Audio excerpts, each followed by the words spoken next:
When I was in the 4th grade in 1960, my teacher was Mrs. Cook.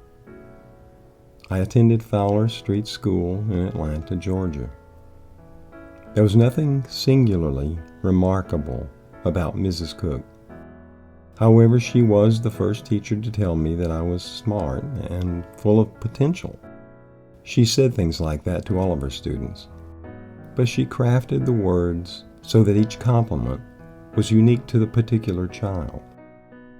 She was dedicated and worked as if she was on a mission which transcended the daily drudge of babysitting a bunch of 4th graders. I didn't regard her differently than any of my other teachers until something very special happened.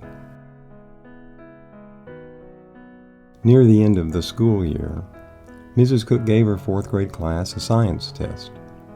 This test had 10 simple questions. The last question was asked exactly in these words: why does the moon go around the earth? I was taking that test. I knew I had already answered the first 9 questions correctly, yet this question seemed to be out of place. It wasn't a science question. It was a philosophical question. The word why was the issue.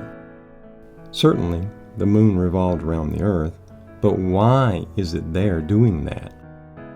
I answered the question, because God made it that way. Later, when Mrs. Cook returned the graded test papers to the class, I had gotten all the questions right. However, on the last question she wrote, "The answer is gravity, but I can't honestly mark your answer wrong." Of course the answer was gravity. It was a science test.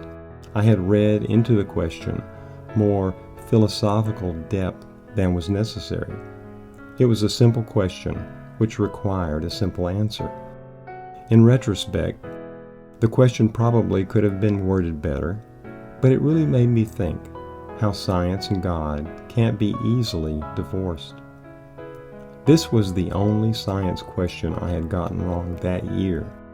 To be sure, I don't believe what I wrote was wrong, but it wasn't the answer Mrs. Cook was anticipating when she wrote the questions for the science test.